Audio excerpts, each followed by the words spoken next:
My name is David Thompson, and 20 years ago, I thought I knew what love meant.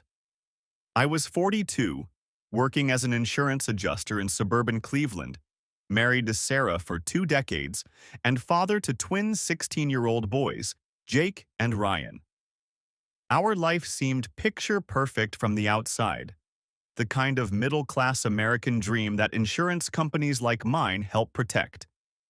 Every year, Sarah and I celebrated our wedding anniversary with a weekend getaway.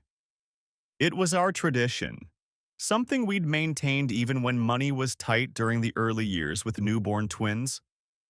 We'd drive somewhere within a few hours of home, find a cozy bed and breakfast, and pretend we were newlyweds again. Sarah worked as a dental hygienist at Cleveland Smile Center, managing not just her job but our household finances and the boys' increasingly complex schedules. Our Sunday dinners at my parents' house were another sacred tradition.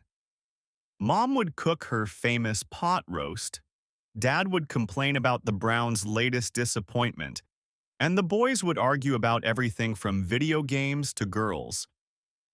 Sarah always helped Mom in the kitchen, and I'd catch them whispering and laughing like co-conspirators. Those moments felt so genuine, so real.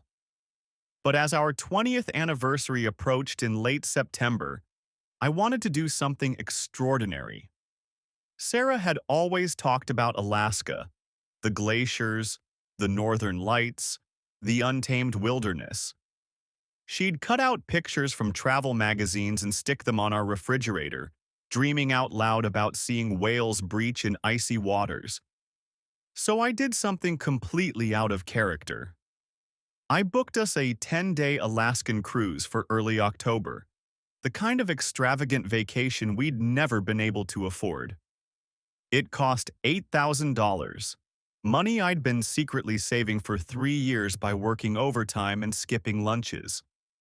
I planned to surprise her on our actual anniversary, September 28th. "You're being awfully mysterious about our anniversary plans," Sarah said one evening in early September as she sorted through mail at our kitchen counter. She was wearing the blue scrubs she always wore to work, her auburn hair pulled back in the practical ponytail she'd maintained for years. "Just trust me," I said, wrapping my arms around her waist from behind. 20 years deserves something special." She leaned back against me, and I felt that familiar comfort of her warmth. "I'm planning something special too. You might be surprised." "Oh, really? What kind of surprise?"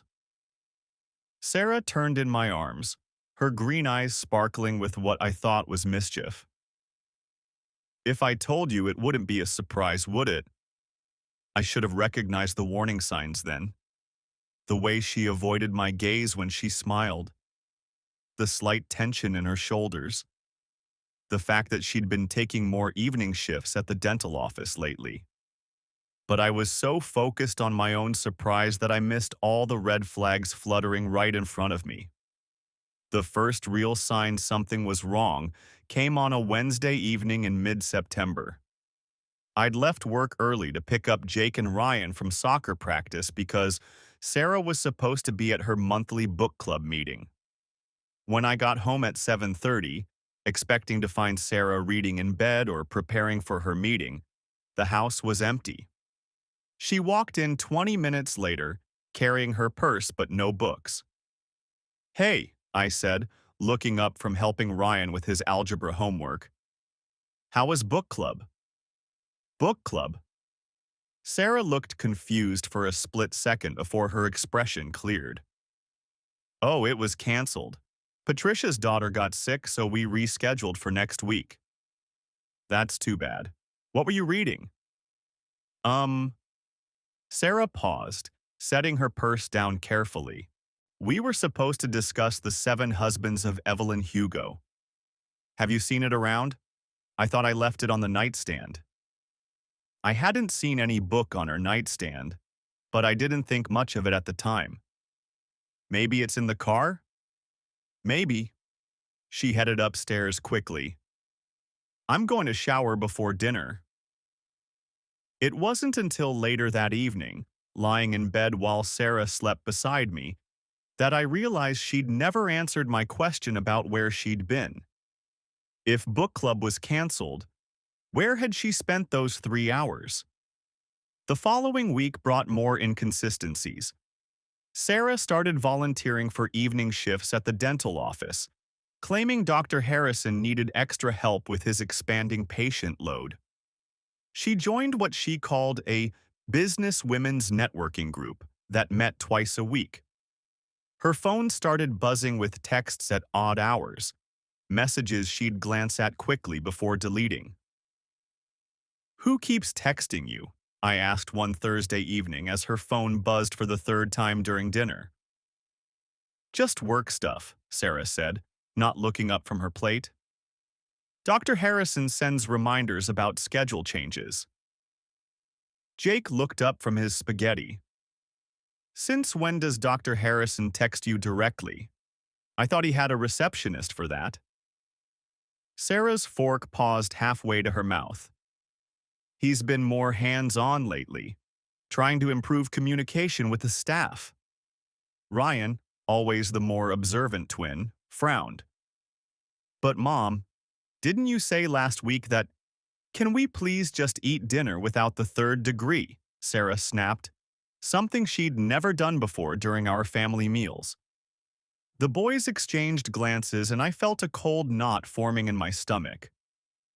Sarah had always been patient with the twins' questions, even when they were being deliberately annoying. This defensive reaction was completely unlike her. After dinner, I found myself paying closer attention to things I'd previously ignored. New clothes appearing in Sarah's closet, a silk blouse I'd never seen, a pair of expensive earrings she claimed were a early anniversary gift to myself. She'd started wearing makeup to work again, something she'd stopped doing years ago except for special occasions.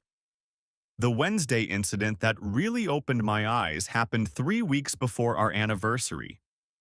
I'd developed a splitting headache during a particularly difficult claim investigation and decided to leave work early. Sarah had mentioned her book club was meeting that evening, so I thought I'd surprise her by having dinner ready when she got home. I arrived at our house at 4:30 to find it empty. Sarah's car wasn't in the driveway, which wasn't unusual if she'd gone straight from work to her meeting. But when she walked in at 8:15, she seemed startled to see me. "David, you're home early. Are you feeling all right?" "Had a headache, decided to call it a day." "How was book club?" "It was good. We had a really interesting discussion about the book." "Which book?" Sarah paused, her hand still on the doorknob. "The one we've been reading. Big Little Lies." "I thought you finished that one last month?" We decided to read it again.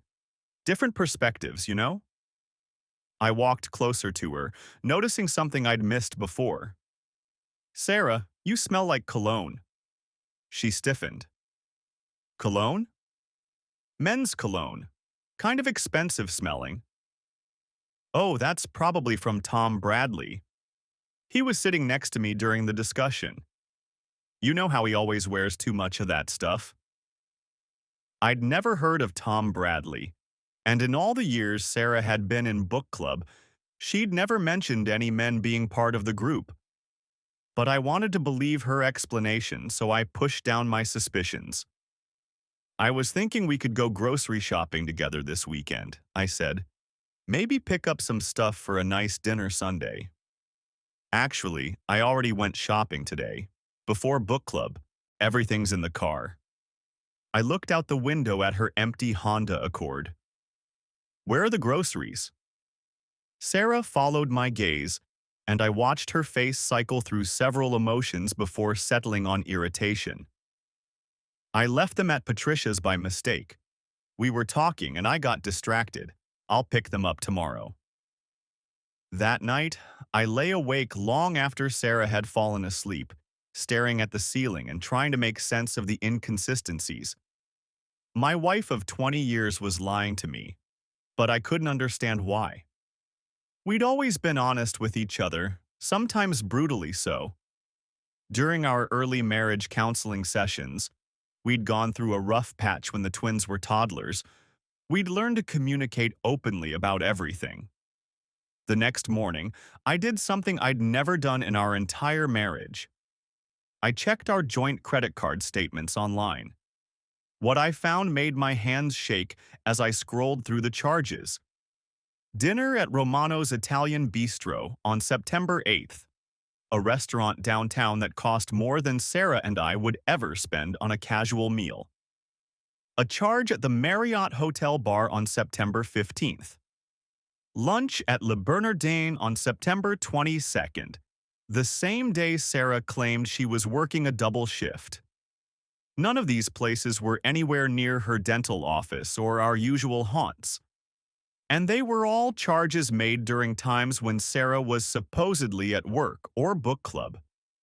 I printed out 3 months' worth of statements, highlighting every suspicious charge. The pattern was clear once I knew what to look for. Starting in early July, there were regular charges at upscale restaurants, hotel bars, and even a jewelry store where someone had purchased a men's watch for $400. My first instinct was to confront Sarah immediately. But something held me back. Maybe it was the insurance investigator in me, or maybe I just needed more concrete proof before I destroyed my family. So I decided to catch her in the act. The following Thursday, Sarah mentioned that her networking group was having a special evening session at the downtown library. She'd be gone from 6 until about 9:30, she said, discussing professional development strategies. At 7 o'clock, I drove to the Cleveland Public Library's main branch downtown. I walked through every floor, checked every meeting room, and asked 3 different librarians about any business women's groups meeting that evening. "I'm sorry, sir," the reference librarian told me. "We don't have any groups meeting tonight except the teen book club in the basement, and that's definitely not what you're looking for." I sat in my car in the library parking lot for 20 minutes, calling Sarah's phone and getting voicemail each time. Finally, I drove home, my mind racing with possibilities. Maybe she'd gotten the location wrong. Maybe the meeting had been moved. Maybe David. Mrs. Patterson from next door was walking her ancient beagle when I pulled into my driveway. "I thought that was you. How are you holding up?" "Holding up?" She gave me a sympathetic look that made my stomach drop. "With Sarah's situation. I saw her at the Ritz-Carlton last weekend with that handsome man. They looked so intimate, I almost didn't want to interrupt, but I thought I should say hello." The world seemed to tilt sideways. The Ritz-Carlton? The restaurant there, La Brasserie I think it's called. Saturday around noon. Sarah looked beautiful. She was wearing that green dress she wore to your anniversary party last year. But she seemed surprised to see me. Almost guilty, I guess. Mrs. Patterson continued talking, but I couldn't hear her over the roaring in my ears. Sarah had told me she was working last Saturday, covering for another hygienist who was sick. She'd left the house at 8 in the morning and didn't come home until 6 in the evening. "Are you sure it was Sarah?" I managed to ask. "Oh, absolutely. I've known that girl for 15 years. And the man she was with?" Mrs. Patterson paused, clearly uncomfortable. "Well, he was very attentive, holding her hand across the table, that sort of thing." I thanked Mrs. Patterson and went inside, my legs feeling like they might give out at any moment. I poured myself 3 fingers of whiskey and sat at our kitchen table, staring at the credit card statements I'd hidden in my briefcase.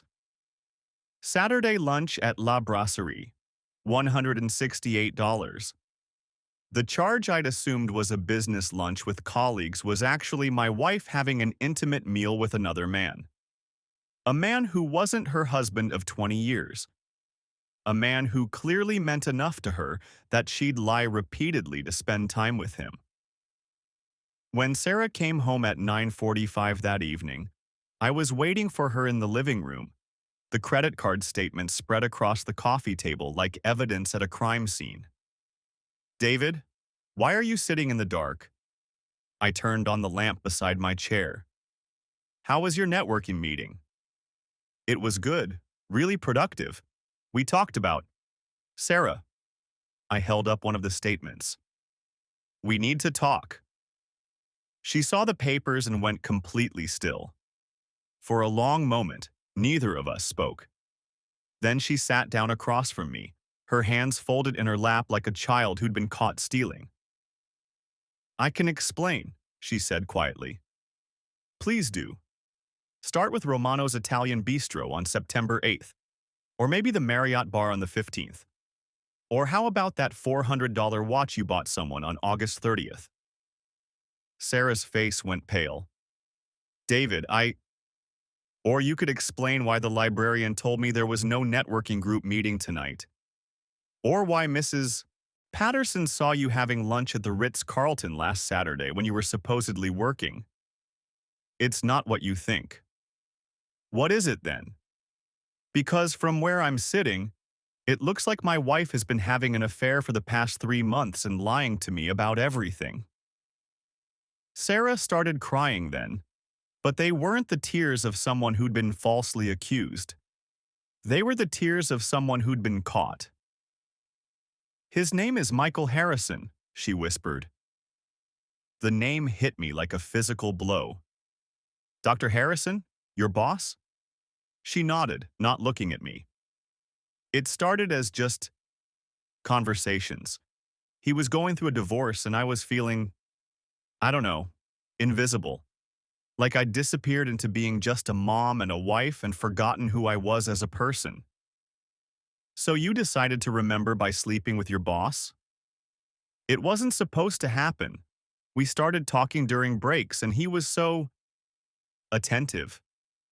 He listened to me, really listened. When's the last time you asked me about my dreams, David? My hopes? What I wanted out of life besides managing everyone else's schedules?" I felt like she'd slapped me. "I ask you about your life all the time. You ask me about the boys' schedules and whether I paid the electric bill and what we're having for dinner. When's the last time you asked me what makes me happy? You always seemed happy." "I was pretending to be happy because that's what good wives and mothers do." Michael saw through that. He saw me. "Michael," I spat the name. "How long has this been going on?" 3 months, since July." "Are you sleeping with him?" Sarah closed her eyes. "Yes." The word hung in the air between us like a bomb that had finally detonated. 20 years of marriage, 20 years of trust and partnership and building a life together, destroyed by 3 letters. "Yes." "Do you love him?" I don't know. Maybe. I love how he makes me feel." "And how's that?" "Alive, desired, important." "And I make you feel dead?" Sarah looked at me then, really looked at me, and I saw something in her eyes I'd never seen before. Pity. "You make me feel safe, David. You make me feel provided for and protected and invisible. Michael makes me feel like a woman worth pursuing." I stood up, needing to move before I said something I couldn't take back. "Where were you planning to go with this? Were you going to leave me? Leave the boys?" "I don't know. I haven't thought that far ahead." "Well, let me help you think." I turned to face her. "I want you out of this house." "David, please."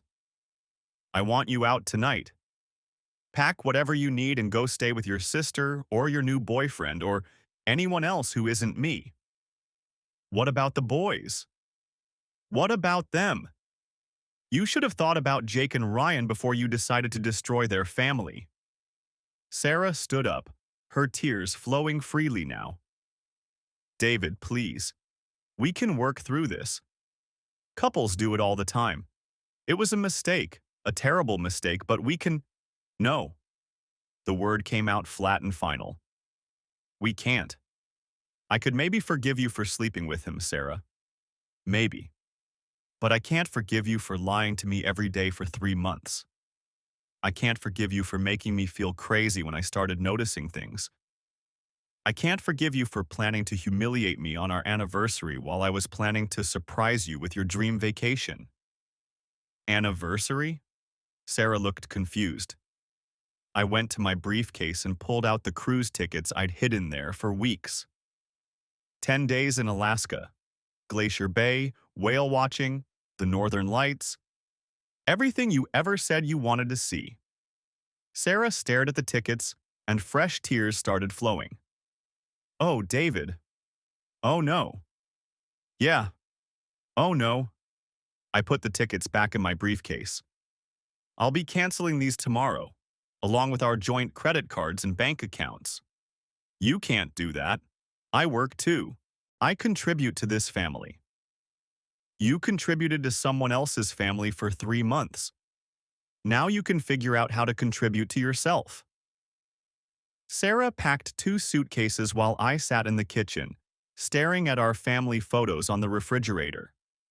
20 years of birthdays and vacations and ordinary Tuesday evenings.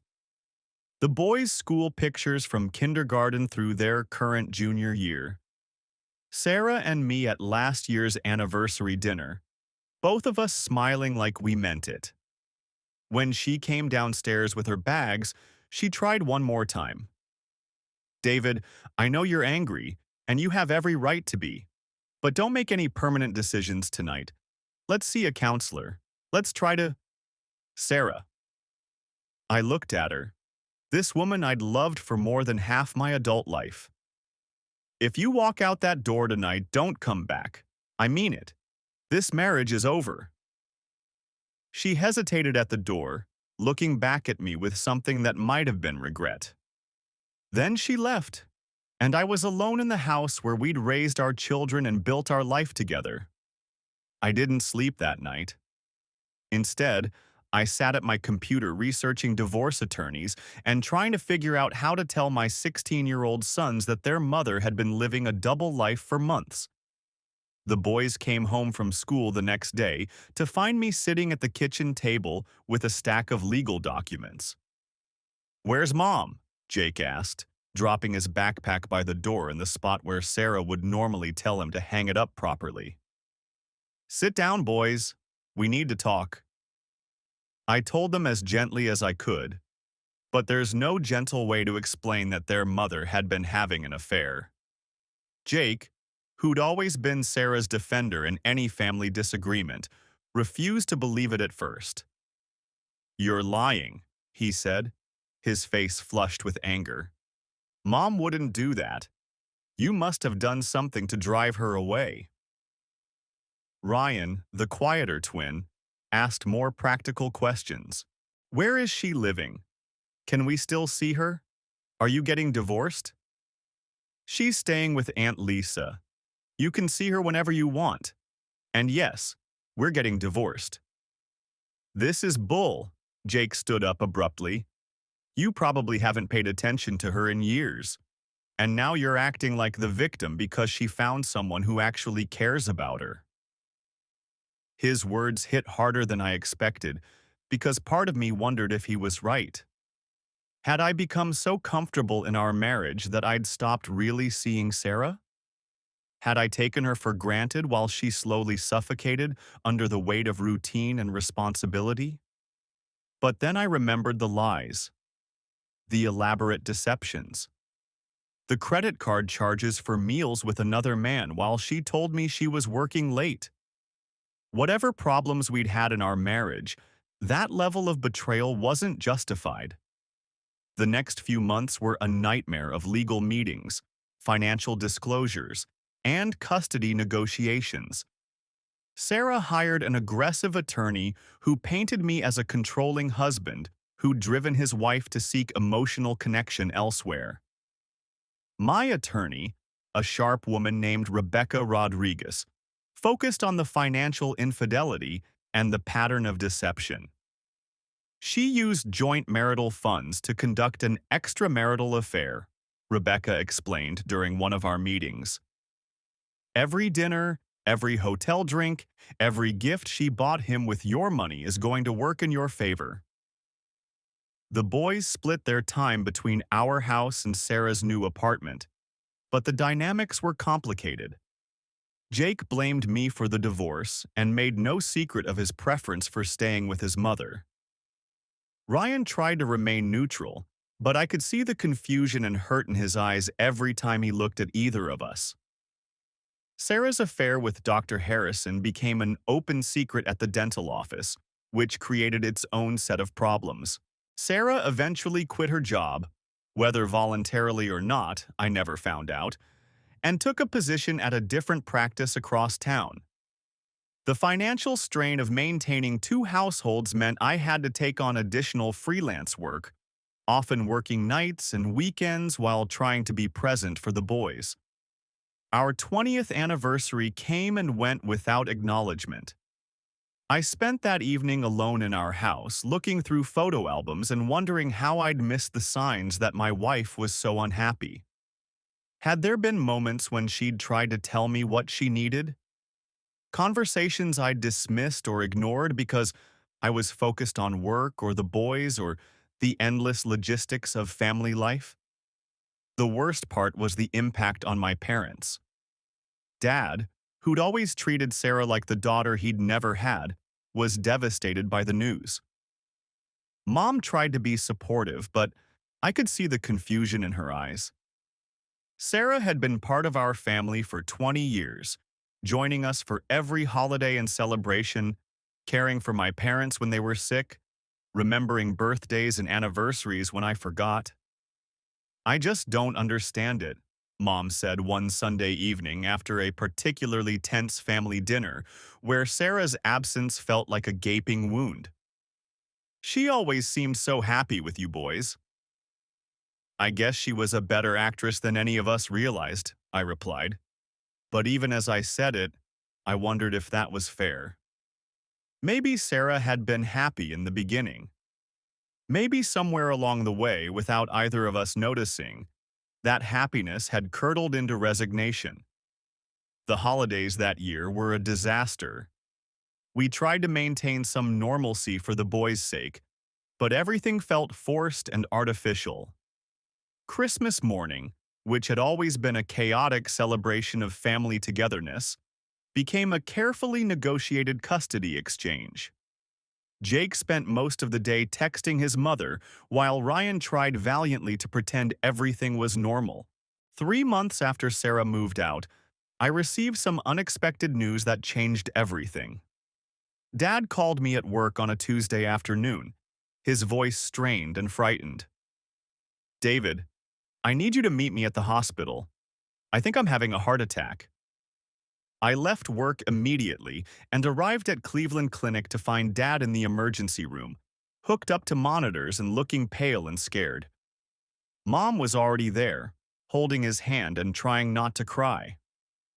"The doctors say it was a mild heart attack," she explained, "but they want to do some tests, maybe surgery."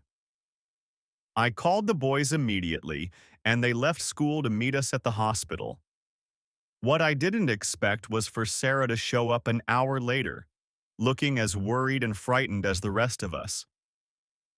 "I came as soon as I heard," she said, approaching me cautiously. "How is he?" "They're running tests. It might be surgery." Sarah nodded and went to sit with Mom, taking her hand and offering the same comfort she'd provided during every family crisis over the past 20 years. For a moment, it felt like nothing had changed. Like we were still a family united in worry and love. The next few days established a strange, temporary truce. Sarah spent most of her time at the hospital, bringing Mom coffee and staying overnight when I needed to go home and sleep. We didn't talk about our divorce or the custody arrangements or anything related to our marriage.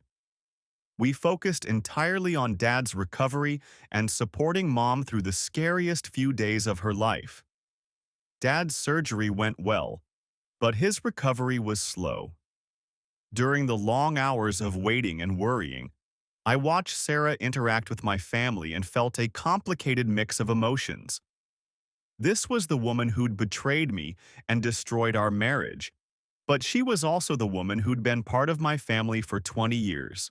She knew exactly how Mom liked her coffee, remembered that Dad preferred ice chips to water, and somehow managed to make the hospital waiting room feel less sterile and frightening.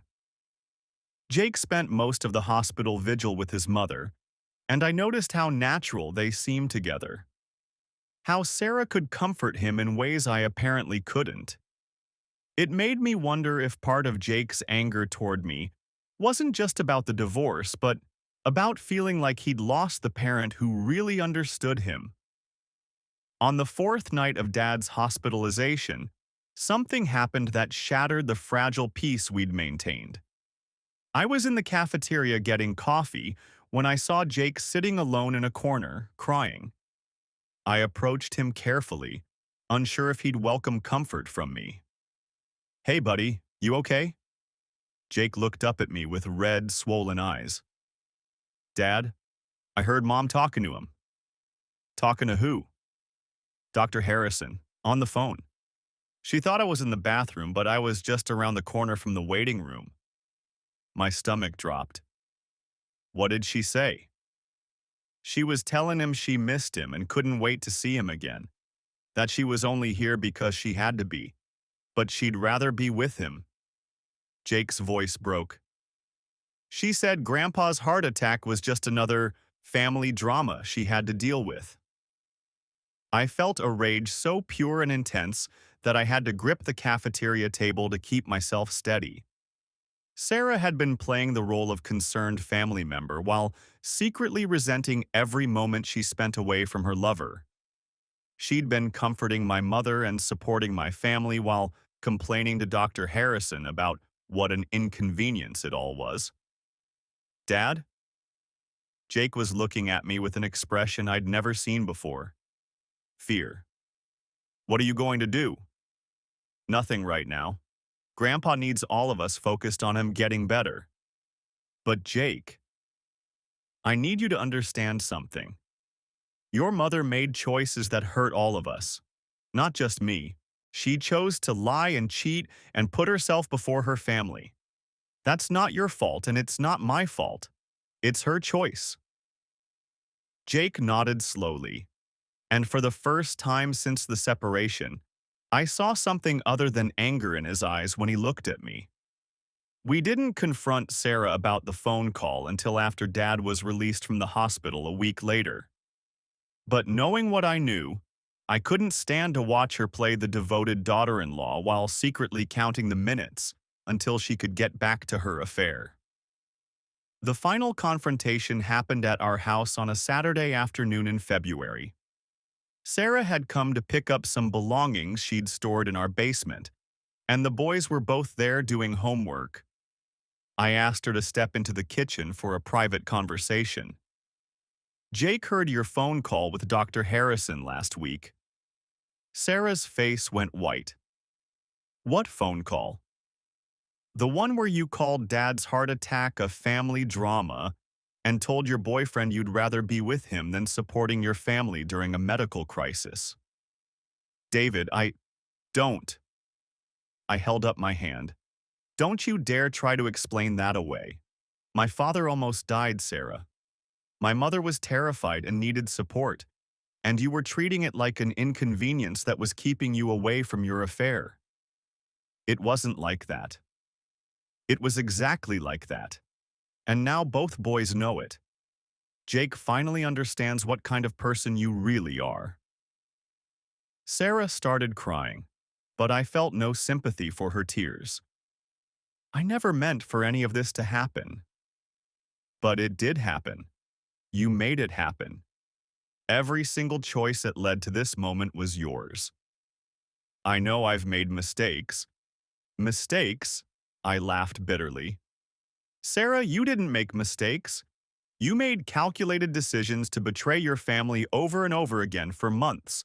You planned lies, you spent our money on another man, you manipulated our children, and you treated my parents' genuine love and acceptance like it was something you could turn on and off whenever it was convenient. I'm sorry. I don't care if you're sorry. Sorry doesn't fix anything. Sorry doesn't give our boys back their sense of security. Sorry doesn't give me back 20 years of trust. I pulled out a manila envelope I'd been carrying. These are the final divorce papers. Sign them. Sarah took the papers with shaking hands. What about visitation with the boys? Whatever they want. They're old enough to decide for themselves. But Sarah? I waited until she looked at me. If you ever hurt them the way you hurt me, if you ever put your selfish desires before their well-being again, I will make sure they know exactly who you are. She signed the papers that day, sitting at our kitchen table where we'd shared thousands of meals and conversations and moments of ordinary happiness. When she finished, she looked up at me with something that might have been hope. Maybe someday we can be friends again, for the boys' sake. I took the papers from her. No, Sarah, we can't. Friends don't do what you did to me. Friends don't lie and cheat and betray each other for months. What you did to me, to our family. There's no coming back from that. The divorce was finalized 3 months later. Sarah kept her new job at the dental practice across town, though I heard through mutual friends that her relationship with Dr. Harrison had ended badly when his own divorce became final and his ex-wife made their affair public. Apparently, Dr. Harrison decided he didn't want to be associated with someone who destroyed her own family for him. The boys continued splitting their time between us, but the dynamics had shifted significantly after the hospital incident. Jake still spent weekends with Sarah, but he no longer defended her unconditionally. Ryan maintained his relationship with both of us, but seemed more comfortable and relaxed at home with me. The financial settlement worked out better than I'd expected, largely because of Sarah's use of marital funds to support her affair. I kept the house and most of our savings, while Sarah received a smaller settlement and had to establish her own credit and financial independence. The cruise tickets to Alaska, which I'd never been able to bring myself to cancel, became a symbol of the future I'd planned that would never happen. 6 months after the divorce was final, I did something I never thought I'd do. I started dating again. Her name was Karen, and she was a claims investigator at a competing insurance company. We met at an industry conference, and what started as a professional conversation over coffee turned into something more personal. Karen was divorced too, with a teenage daughter, and she understood the complexities of rebuilding life after betrayal. The hardest part, she told me during one of our early dinners, isn't learning to trust someone new. It's learning to trust your own judgment again. She was right. For months after Sarah's betrayal, I'd questioned every interaction, every conversation, every moment of happiness I'd felt during our marriage. Had it all been fake? Had I been living with a stranger for 20 years? Had I been so oblivious to my wife's unhappiness that I'd driven her into another man's arms? But slowly, with Karen's patience and understanding, I began to rebuild my confidence in myself and my ability to read people and situations. Not everything about my marriage to Sarah had been a lie. We'd genuinely loved each other once. We'd been good parents together. We'd built something real and meaningful, even if Sarah had ultimately chosen to destroy it. The boys handled my new relationship better than I'd expected. Ryan seemed genuinely happy to see me moving forward with my life. Jake was more reserved, but he was polite to Karen and didn't seem actively opposed to my dating again. She's not trying to replace Mom, Ryan explained to his brother one evening when he thought I wasn't listening. She's just Dad's friend who makes him smile again. A year after the divorce, I received an unexpected piece of news that felt like cosmic justice. Sarah's former colleague from the dental office called to tell me that Dr. Harrison had been arrested for insurance fraud. Apparently, his expensive lifestyle and recent divorce settlement had led him to submit false claims and overbill procedures for years. The whole office is under investigation, my source explained. Sarah's lucky she left when she did, or she might have been implicated too. I didn't feel vindicated by Dr. Harrison's downfall exactly, but I did feel a sense of closure. The man who'd helped destroy my marriage was facing consequences for his own ethical failures.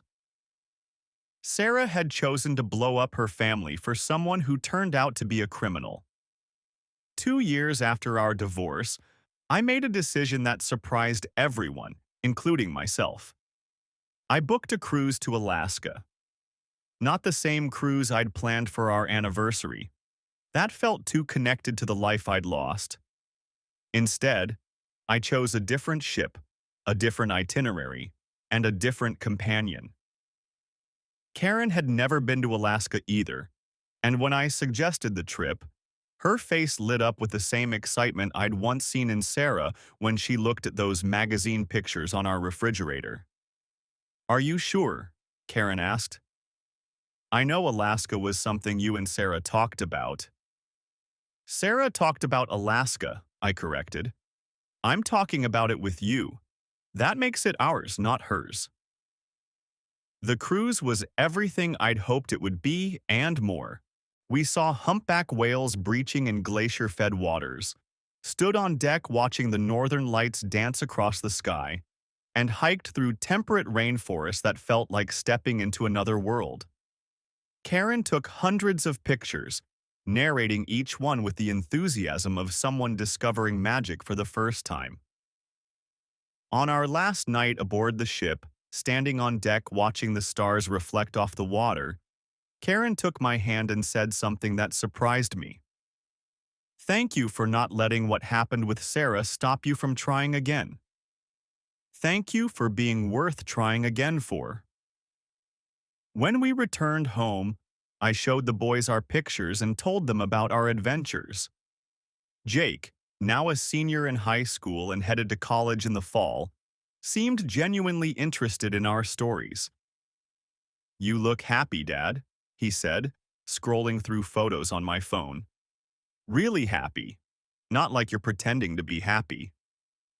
"I am happy," I realized as I said it. Not the same kind of happy I was before, but maybe better, more intentional.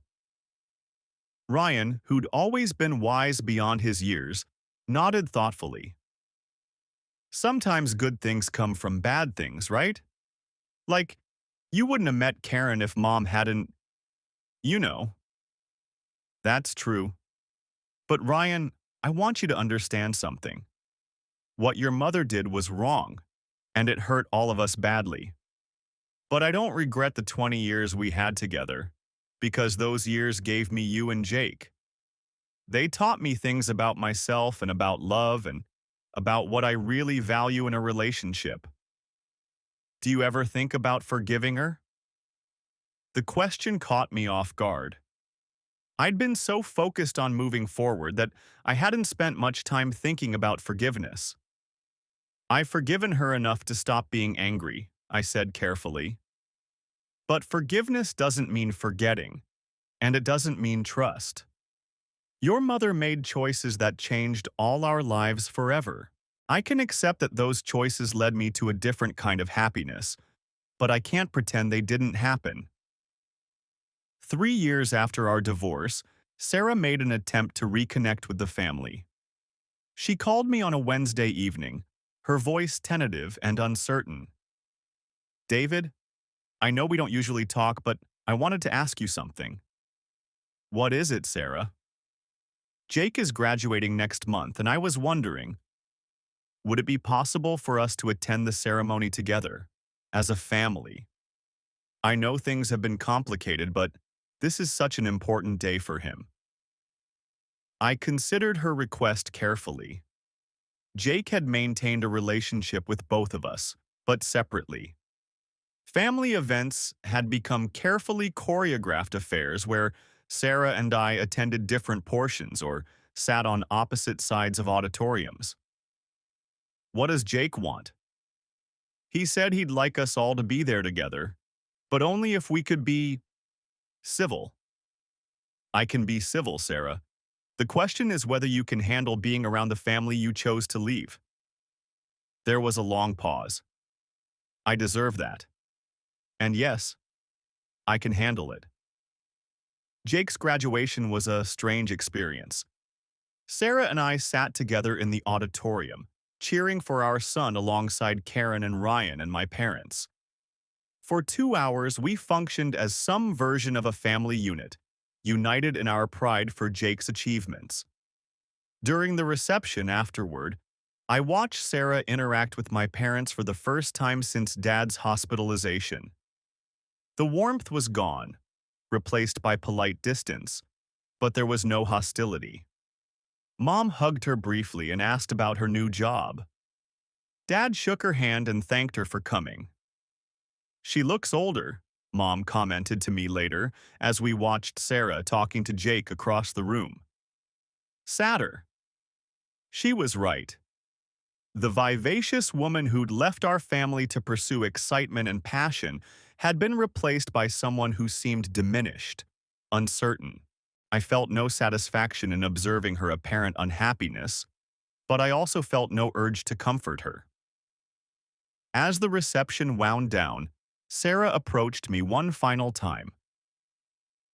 David, I know this doesn't change anything, but I want you to know that I regret how everything happened. Not just the affair, but the lying. The way I handled everything. You deserved better. Yes, I did. But Sarah, what matters now is how we move forward as parents.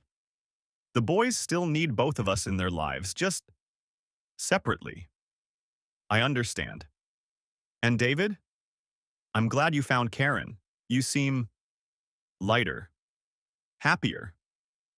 I looked across the room at Karen, who was laughing at something Ryan had said while helping him balance a plate of cake and punch. I am happier. It took me a while to believe I deserved to be, but I am. As I write this story 5 years after our divorce, I can honestly say that I've built a life I never expected but deeply appreciate. Karen and I married last year in a small ceremony attended by our children and close friends. We've blended our families successfully, and her daughter Emily has become like a third child to me. Jake graduated from Ohio State with a degree in business and a much more mature understanding of relationships and trust.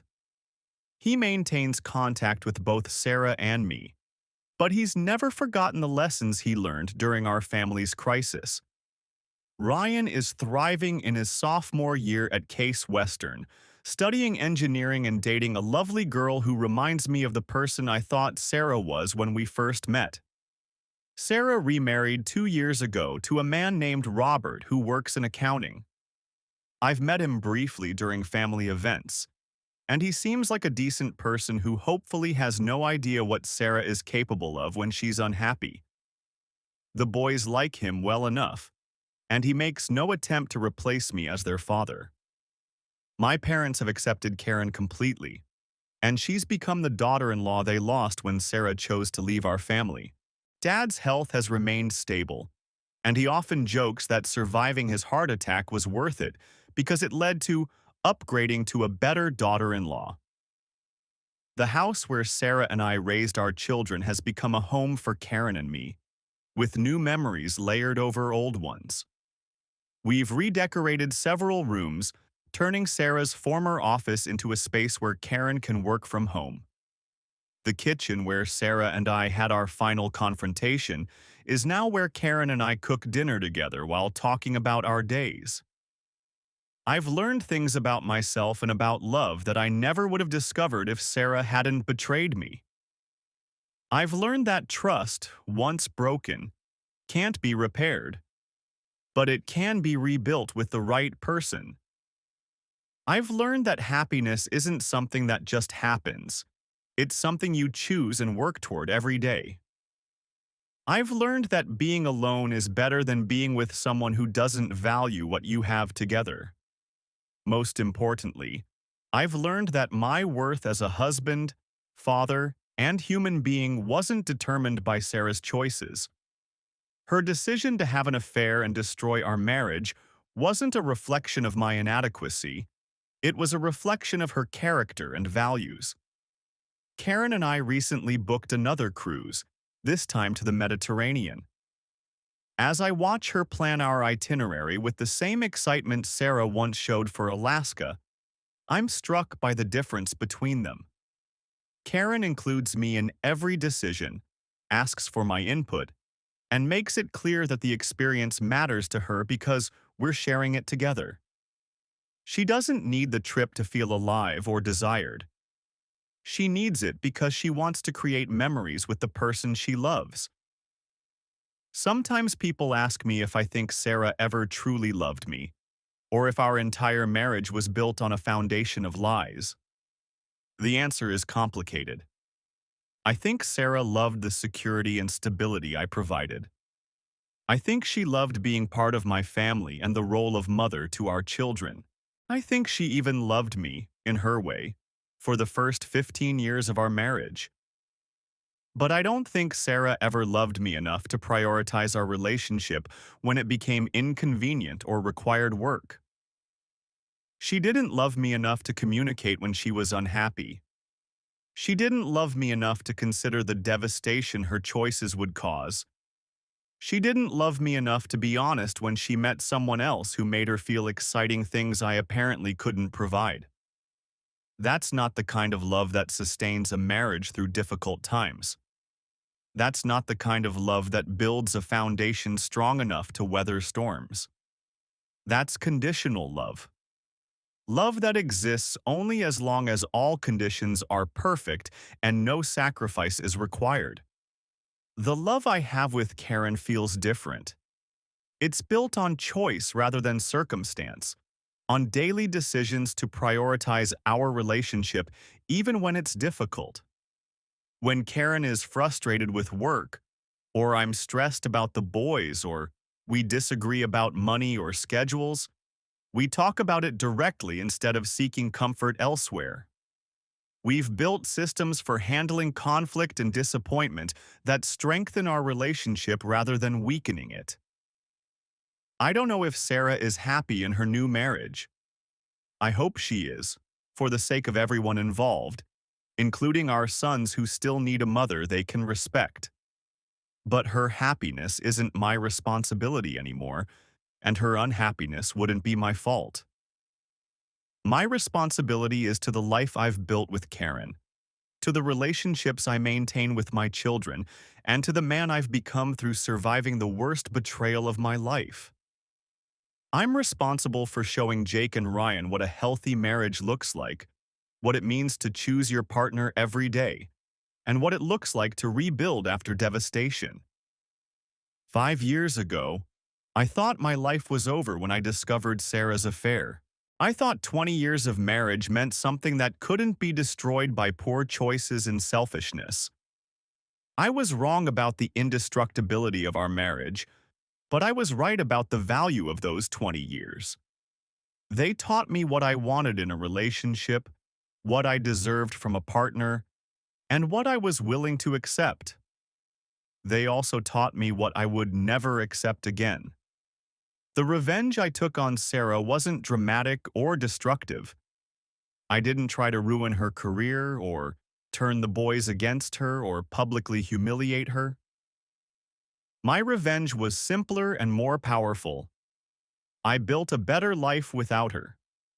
I found someone who valued what we had together enough to protect it. I created a home filled with honesty and trust and genuine partnership. I became a better version of myself than I ever was during our marriage. Sarah gave up something real and valuable for something that felt exciting, but turned out to be worthless. She traded a husband who would have done anything for her for a man who was willing to help her betray her family. She traded children who trusted her completely for children who now view her with caution and disappointment. She traded in-laws who loved her unconditionally for the complicated relationship she now has with people who know what she's capable of. That's not revenge I imposed on her. That's consequences she imposed on herself. As I finish writing this story, Karen is in the kitchen making dinner while Emily helps her with homework at the counter. The sounds of ordinary family life, conversation and laughter and the clatter of dishes, fill our home with warmth. In a few hours, Ryan will call from college to tell us about his latest engineering project. Jake will text pictures from his new job in Columbus. This is what happiness looks like after betrayal. Not the restoration of what was lost, but the creation of something better. Not the repair of broken trust, but the building of new trust with someone worthy of it. Not the forgiveness of someone who destroyed your life, but the choice to build a new life worth living.